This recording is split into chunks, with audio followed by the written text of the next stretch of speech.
Hi everyone! I know you're expecting some tough talk, posturing, snark, and sass, but I just can't. Nancy is one of my best friends and a great collaboration partner. Plus, I've never been good at that kind of stuff, and frankly, I don't want to be. I think we can both agree that ecology should be a celebration of the natural world. So even though the original idea was for Nancy and I to have a grudge match of sorts, we've decided that it would be more fun for us to just send each other challenges without the attitudes. Turf Wars, a battle of wits, knowledge, and creativity. Which naturalist will prove they're the best? Choose your fighter and watch the action unfold on Turf Wars! Nancy, the waterfall and river you showed us in your last challenge were great examples of the erosion power of water. It would have been nice to have been able to see the rocks underneath to see even more evidence of erosion. Not just what was removed, but also the scars left on what remains. But I guess that's what you get for living in a place that's so lush. Jealous.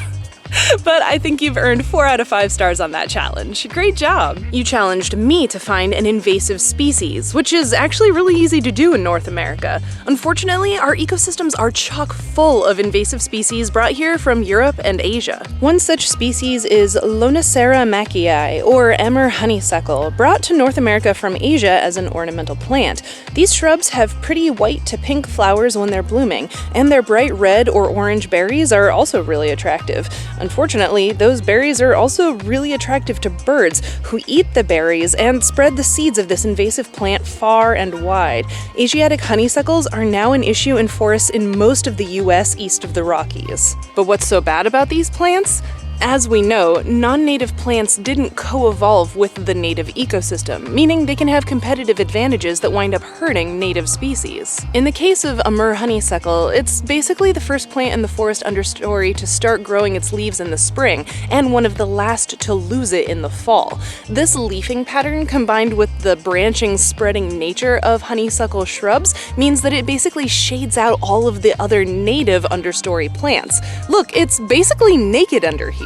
On the lighter side of things, I'd like to show you a native shrub as an alternative to Mer honeysuckle. This is Staghorn Sumac, or Rus tifina, one of several kinds of sumac that grow in North America, but not to be confused with poison sumac, although they are related and are also related to poison ivy. Staghorn sumac is also a woody shrub that can grow in large clumps, but because it's native to this ecosystem, it doesn't pose the same problems as invasive honeysuckle. It's called Staghorn sumac because the tips of the branches are soft and fuzzy like a deer's antlers when they're in velvet. Staghorn sumac also grows stalks of red berries in the fall to feed birds, as a nice alternative to honeysuckle berries. As a bonus, these berries are edible by humans, too. You can eat them fresh or dry them and use them as a seasoning. They taste slightly like lemons, but sweeter, so you can make sumac lemonade or use powdered berries to season meats and vegetables. I threw in that sweet tidbit because I've had some viewers asking me about foraging for edible plants. While normally I don't like to give advice about foraging because it can be so dangerous, red sumac berries are something I feel pretty confident about.